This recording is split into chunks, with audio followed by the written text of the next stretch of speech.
Hi, Harriet. Hi, Uncle Gary. What did you do today? Well, I swam for miles. I had lots of fish and things, and then I came back here to hang out with you.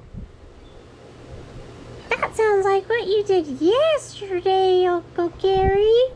Yep, that's called a cycle. We all have cycles. Can you think of another example of a cycle that you repeat? Well, I wake up and eat breakfast. Mm-hmm. And then I usually go to school, but right now we're at home school. But I still do all my work and my homework too. Mm-hmm. And then I eat. That's my favorite part. And sleep. And do it again tomorrow. Exactly. That's it, Harriet. Well, what are you going to be learning in homeschool tomorrow, Harriet?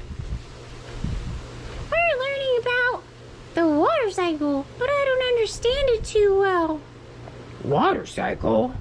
Now, there's something I know a little bit about.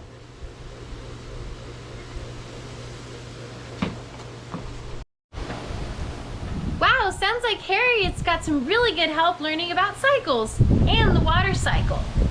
Let's think about it. Is there a cycle that you go through every single day? Let's see if you can find some examples of that.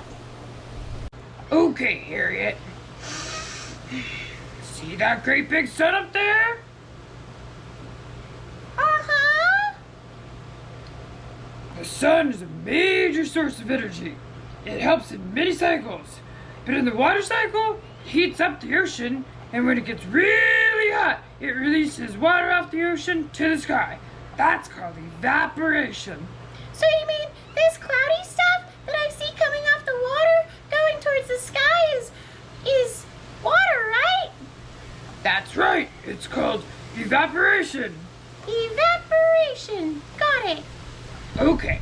Next, the evaporation takes a journey high into the sky, and when it gets all the way to the cooler sky, it bundles up all together, so we say that it condenses. It keeps condensing, and it forms big, puffy clouds. Wow, that's how clouds are made? How exciting! That's right. This process is called condensation. It condenses together to form a cloud. Oh, I see. It kind of rhymes, Uncle Gary. Condenses into clouds. I can remember lots of that. I can remember that. Lots of C's. Good. Now follow along. The clouds will get bigger and bigger as more evaporation rinses and the more condensation occurs. It gets so big that when it finally fills, it finally will explode, and then that's when it will rain. That's called precipitation. So rain is precipitation? That's right. As all the rain comes down, it collects in our rivers and streams and then flows back into the oceans.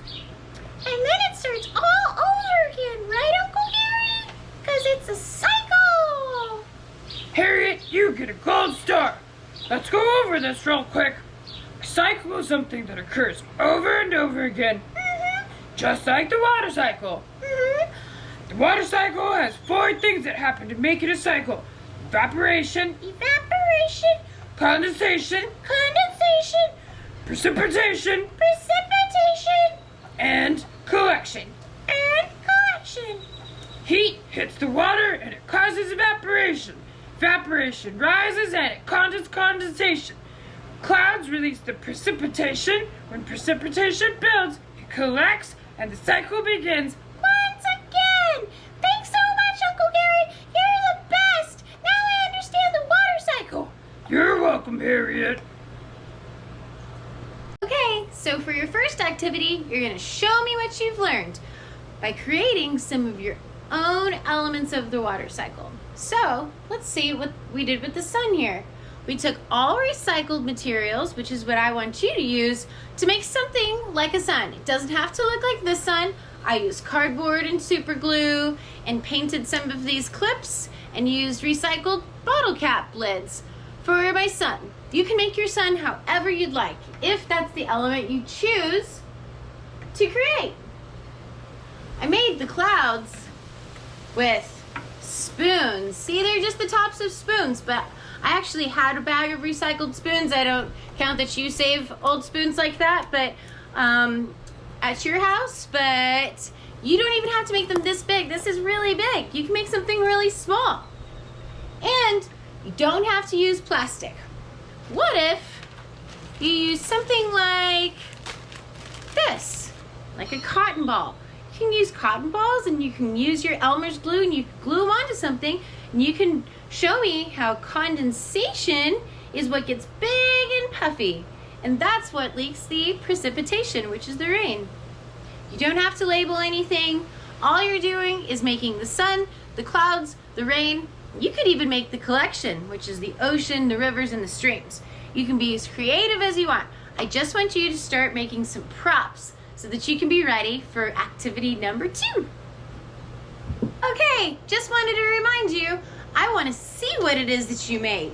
So in your ClassDojo, in your student portfolio under this activity, you can post a video. You can record it live, and all you have to do is show me what you made. So if you made a cloud, show me that clouds get really big and fill up just like the one that you made.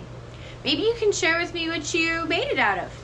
And if you really think that you got it, you can do a whole skit all by yourself and show me the whole water cycle.